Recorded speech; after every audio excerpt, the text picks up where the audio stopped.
பிரியாணி சொல்லிட்டு ஷார்ஜாவில் அபுசகராவில் இருக்குது. அங்கே போனோம். ஃபஸ்ட்டு வந்து ஸ்டார்ட்டாக நாட்டுக்கோழி சூப் குடித்தோம். அப்புறம் ட்ராகன் சிக்கன், இட்லிலாம் நல்லா சாஃப்டாக இருந்துச்சுங்க.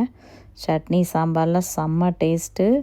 ஸோ ஆளுக்கு ஒவ்வொரு டிஷ் ஆர்டர் பண்ணி ஷேர் பண்ணிக்கிட்டோம். மெயினாக இந்த ஹோட்டலுக்கு முன்னாடியே வாசல்லே கேட்டுக்கிட்டோம். என்னென்னா இன்றைக்கி எங்களுக்கு மட்டன் கோலா உருண்டை ஆஃபீஸ்க்கு சாப்பிட்ணும் போல் இருந்துச்சு.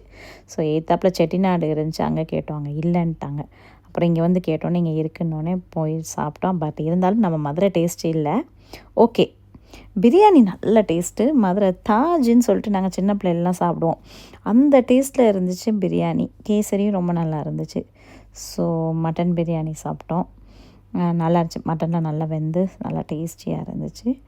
கடையும் நல்லா உட்கார்றதுக்கு வெளியிலையும் இடம்லாம் இருந்துச்சு. டேஸ்ட் வைஸ் ரொம்ப நல்லா இருந்துச்சு. பிரியாணி எல்லாமே நல்லா இருந்துச்சு. கோலா உருண்டை மட்டும் அவ்வளோ நல்லா இல்லை, அவ்வளோ சரியில்லை. அப்புறம் வந்துட்டு லாஸ்ட்டாக வந்து ஆஃபீஸ் வந்து இந்த கோலி சோடா இருக்கும்ல, நம்ம அது வந்து கலர்ஃபுல்லாக ஃப்ளேவர்ஸில் இருந்துச்சு. ஸோ அது வாங்கணும்னு ஆசைப்பட்டான். ஓகே வாங்குன்னு சொல்லிவிட்டு அதை வாங்கிட்டு அந்த கோலி சோடா உடைக்க ட்ரை பண்ணிகிட்ருக்கான்.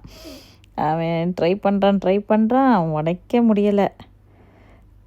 லாஸ்ட்டு அஃபீமா தான் நான் ட்ரை பண்ணுறேன்னு சொல்லிட்டு வச்சு அமுக்குனா உடஞ்சிருச்சு. அப்புறம் அவன் வாங்கி அதை குடித்தான். நாங்கள் வந்துட்டு எனக்கு ஃபில்ட்ரு காஃபி பைத்தியம் நான் ஆக்சுவலாக. ஸோ ஃபில்ட்ரு காஃபி இருக்குன்னாங்க. ஸோ அதையும் வாங்கி ஃபில்ட்ரு காஃபி சூப்பராக இருந்துச்சு. ரீசனபிளான ரேட்டுங்க, 3 dirhams தான். ஸோ நல்லா சாப்பிட்டுட்டு எய்த்தாப்பில் சரவண பவானுங்க தவிசு ஃபில்ட்ரு காஃபி அங்கே 8 dirhams. இங்கே சூப்பராக இருக்குது. ஸோ இந்த வீடியோ பார்த்து என்ஜாய் பண்ணியிருக்கீங்கன்னு நினைக்கிறேன். லைக் பண்ணி ஷேர் சப்ஸ்கிரைப் பண்ணுங்கள். இது உங்கள் UAE தமிழ் சேனல்.